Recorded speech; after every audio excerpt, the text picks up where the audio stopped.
So hold my hand, I walk with my dear. The stairs creak as I sleep, it's keeping me awake. It's the house telling you close your eyes. And some days I can even dress myself. It's killing me to see you this way.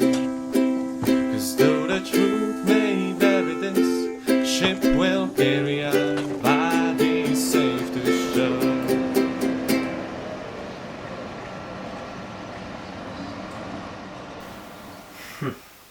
Už mesiac dopredu som plánoval túto túru. Plánoval som trasy podľa toho, ako je kto zdatný. Tretí člen výpravy, ktorý sa nezúčastnil, chcel, aby sme vzali selfie tyč. Ešte som nevedel, akú dôležitú úlohu zohrá. Pravda, že som musel zobrať na túto cestu aj foťák. David bral takú malú športovú kameru, aby ukázal mame, ako to tu vyzerá. No ale nečakali sme, že spravíme asi 100 alebo 200 záberov videí a vznikne nakoniec toto video. No, okrem toho sme brali aj takú selfie tyč, ktorú som si požičal od sestry, ktorá o tom nevie, ktorá je práve teraz niekde v Španielsku na púti.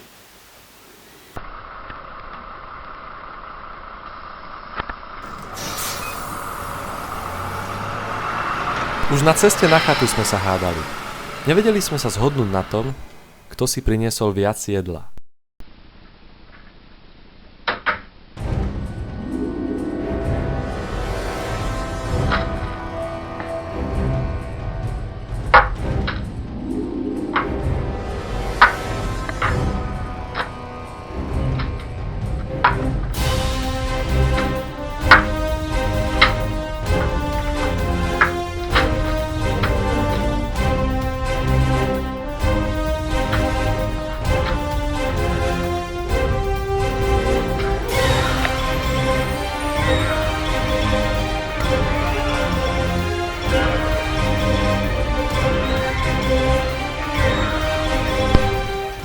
Nakoniec sme sa zhodli na remíze. Jednoznačne som mal toho viac. Ale späť k veci. Z Podlesku sme sa vydali proti prúdu Suchej Bele. Lesnými cestami by sme sa mali dostať k vzdialenej rokline nazývanej Kysel a roklina Veľkého Kysela by nás mala doviesť až k prameňu na jej konci.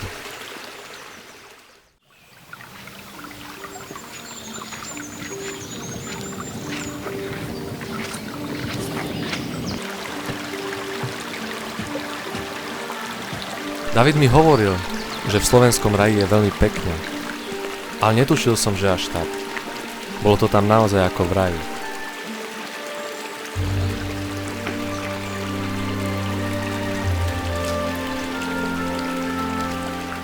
V takomto prostredí som vôbec nemal na výber, musel som fotiť a točiť na každom kroku.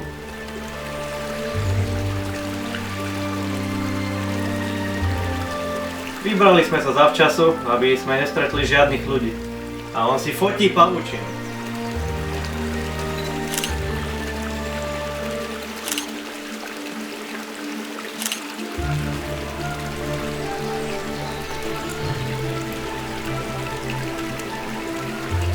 Dostali sme sa až k prvým rebríkom a je to naozaj zaujímavý pocit. A keď sú dosť vysoko, tak vôbec som nemal strach, že by som z nich padol.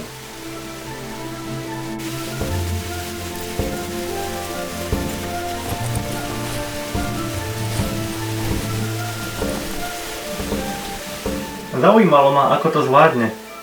Fyzicky i psychicky.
Naše kroky sa uberali do zabudnutej rokliny, ďaleko od zraku ľudí. Tam sme konečne našli to, po čom som najviac túžil. Odpočinok s dobrým obedom.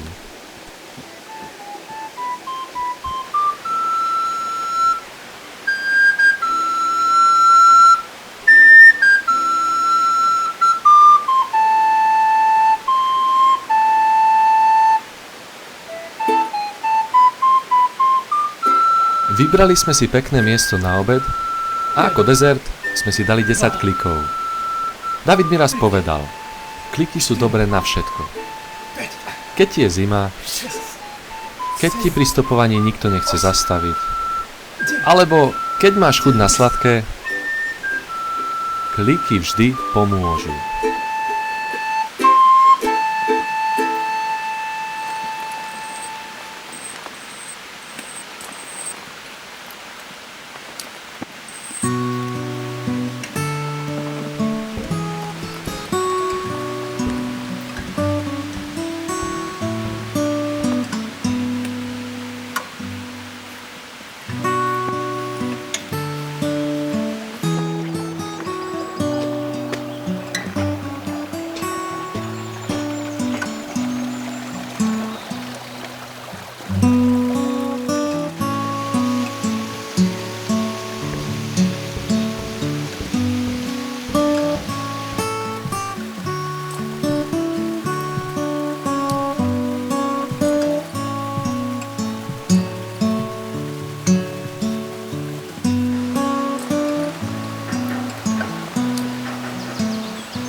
Tak ako slnko ukončilo svoju dnešnú púť, tak i my, nasýtení krásami hôr, sa vraciame načerpať sily do ďalších dní.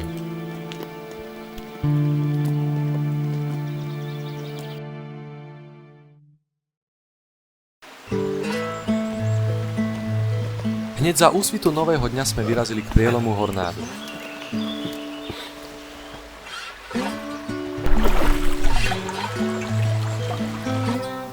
Tešil som sa na ten Hornád.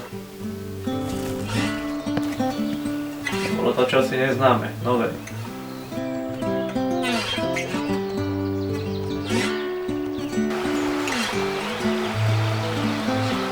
Človek v takomto prostredí niekedy spomalí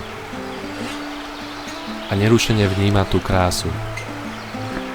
Zurčanie rieky, vôňu lesa a majestátnosť stromov.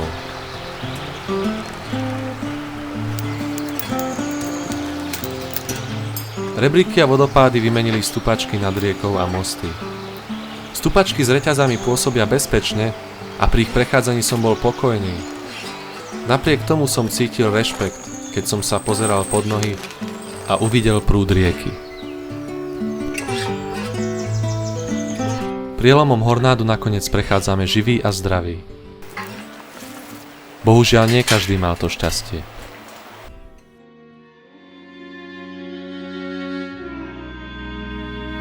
Je tomu asi rok, keď sa v tejto oblasti poranil malý chlapec a na jeho pomoc bol vyslaný záchranársky vrtuľník so 4-člennou posádkou. Ten sa ale nad Hornádom nešťastne zachytilo elektrické vedenie a spadol do rieky. V snahe o pomoc iným tragicky zahynuli 4 záchranári.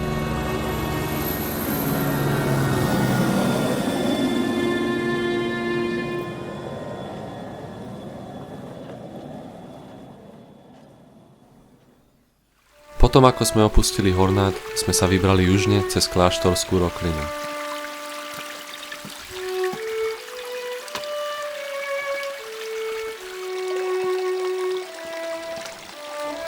Prekonávajúc skalu za skalou,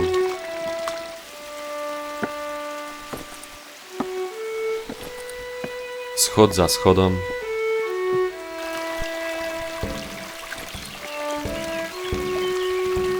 a rebrík za rebríkom vychádzame na tichú lúku kláštoriska. V diaľke zazriem štíty hôr.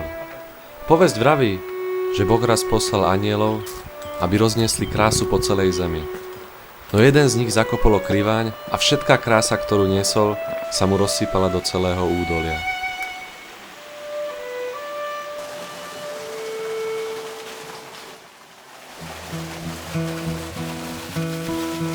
Už nie sme ďaleko od závojového vodopádu.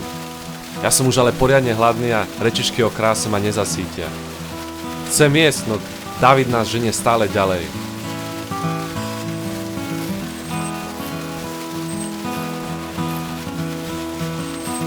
Tu som bol naozaj zvedavý, ako sa Marek zatvári, keď to uvidí.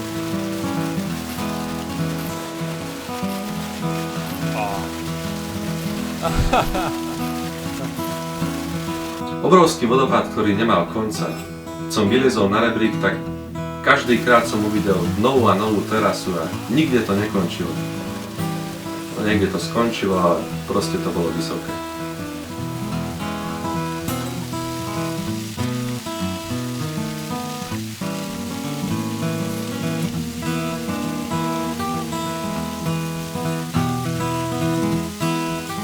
V tej chvíli som pochopil, prečo nás tak Dávid hnal. Chcel, aby sme si odpočinuli nad najvyšším vodopádom v raji s 3 kaskádami a výškou 75 metrov.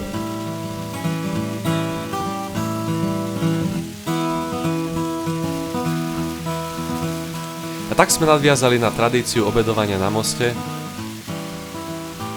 a most chvíľu okupovali.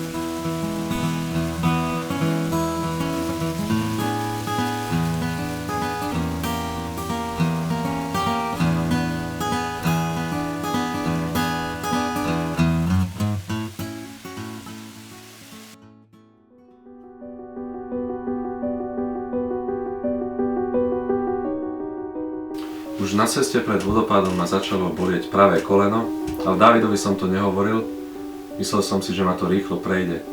Lenže sme potom šli do kopca a stále ma pýchalo viac a viac, no a tak sme nakoniec museli zmeniť plán cesty.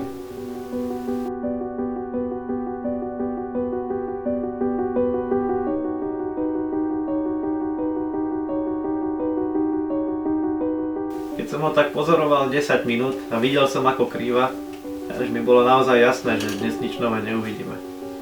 No zároveň som začal kuť plán na ďalší deň.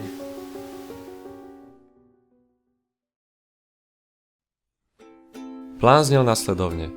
Po zelenej značke prešlapať až k horárni Sokol. Odtiaľ, pokiaľ mi budú sily stačiť, čo najhlbšie do rokliny Veľkého Sokola.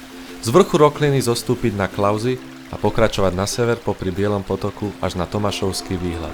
Stadiaľ sa vybrať k Letanovskému mlynu a proti toku Hornádu doraziť naspäť do Tábora. Čaká nás teda 32 kilometrov. Opúšťame Tábor a vydávame sa po zelenej.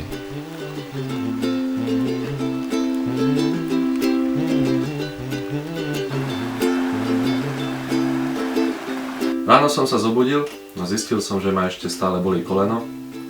Že našťastie bolí ma to len vtedy, ak idem po teréne, buď do kopca alebo z kopca dole.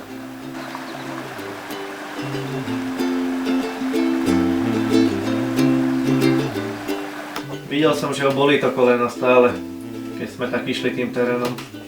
Tak sme sa dohodli, že pokiaľ to bude zvládať, tak ideme ďalej spolu. Ak začne byť terén náročnejší, tak sa proste rozdelíme a ja pokračujem ďalej sám.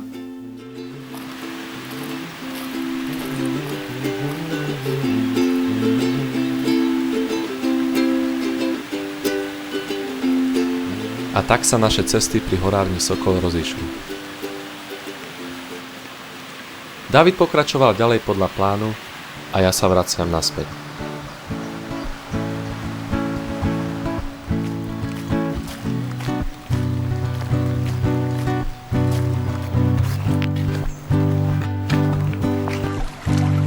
So this is what you meant when you said that you were spent.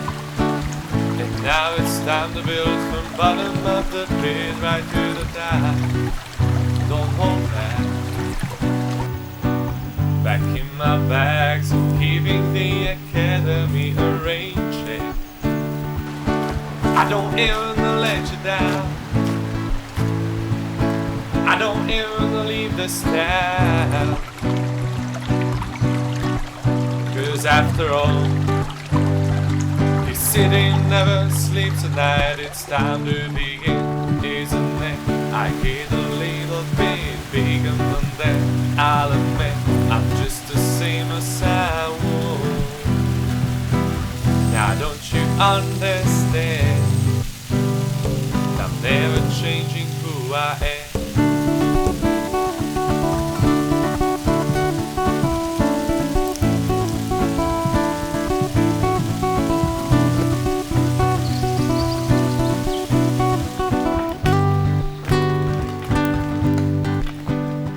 So this is where you felt, and I am left to sell.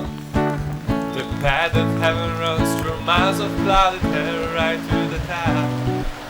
Don't look back, turning the rags and giving the commodities a range. I don't even let you down. I don't even leave the staff. After all, this city never sleeps.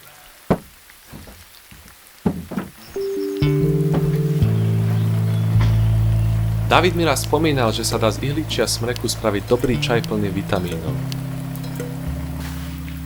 Zaujímalo by ma, kde práve je.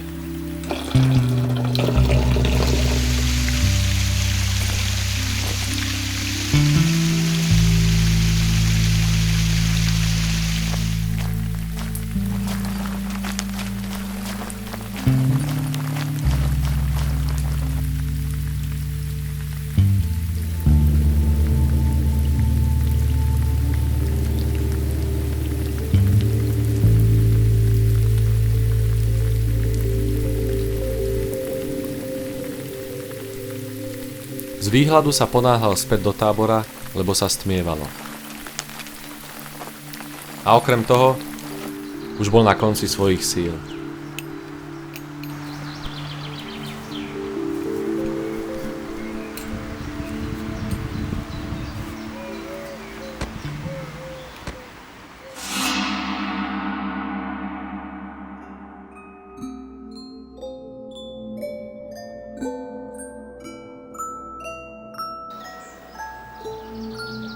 Hlavne som sa tešil na medvede, že už nejaké konečne uvidím vo voľnej prírode. Celý čas hovorí o medvedu. Ale fakt by som chcel vidieť, čo by spravil, ak by aj nejakého stretol.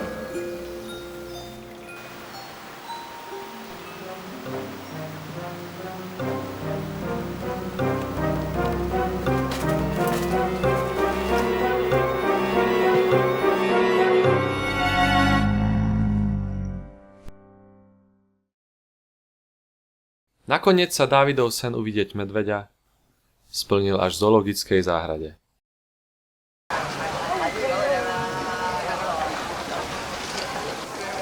Pozrite sa, tu máme medveďa hnedého. Naša najväčšia šelma. Samce dorastajú do výšky 1,40 m, 1,50 m kohútiku. Keď sa postaví na zadné, môže mať aj 2 metre. Kilogramy maximálne 230-350 samce, 100-150 samice. U nás na Slovensku sú veľmi premnožené a sú zároveň aj nebezpečné.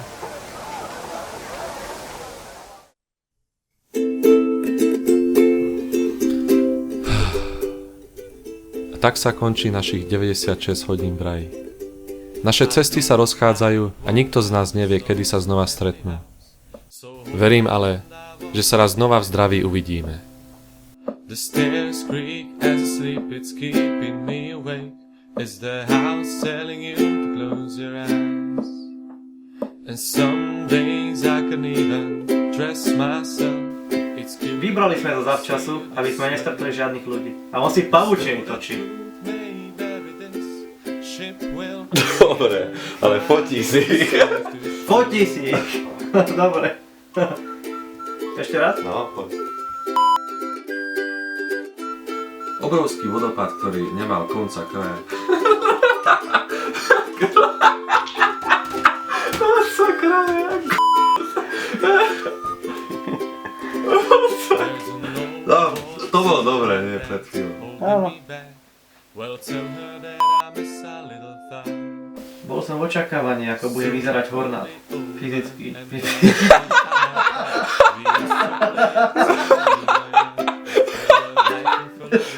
Keď som o chlapcovi rozprával, Hornát, jak bude vyzerať. Your mind is playing tricks on my Ja som idiot. though the truth may vary. Videl som, že ho to bolí, keď ide po teréne. Tak sme sa dohodli, že bude kráčať ďalej.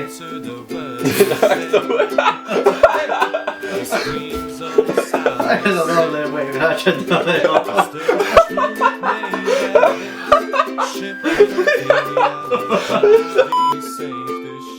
Už na ceste pred vodopádom ma začalo pobolievať ľavé koleno. Už na ceste pred vodopádom ma začalo práve ľavé. Ukazuje to práve. Povie v hlave. Kurník. Už je pokročila.